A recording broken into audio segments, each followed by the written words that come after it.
Nasamsam ang higit 300 milyong halaga ng hinihinalang smuggled na asukal matapos ikinasa ng mga operatiba ng Criminal Investigation and Detection Group o CIDG ang naturang raid sa 3 bodega sa may Cauayan City, Bulacan.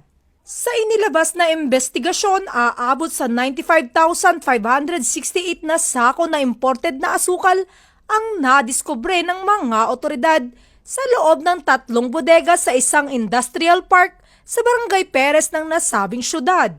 Ayon kay CIDG Officer in Charge Police Colonel Rani P. Hachuela, ang operasyon na isinagawa sa bisa ng isang search warrant at katuwang ang Department of Agriculture Inspectorate Enforcement at Sugar Regulatory Administration.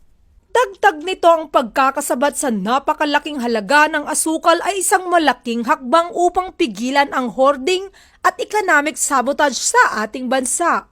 Nakatakda namang sampahan ng kaso ang mga sangkot sa ilalim ng Republic Act 10845 o Anti-Agricultural Smuggling Act of 2016. Isang paalala na hindi titigil ang ating mga pulisya sa pagtugis sa mga nasa likod ng smuggling ng produktong agrikultural na pumupinsala sa ating ekonomiya at mga lokal na magsasaka.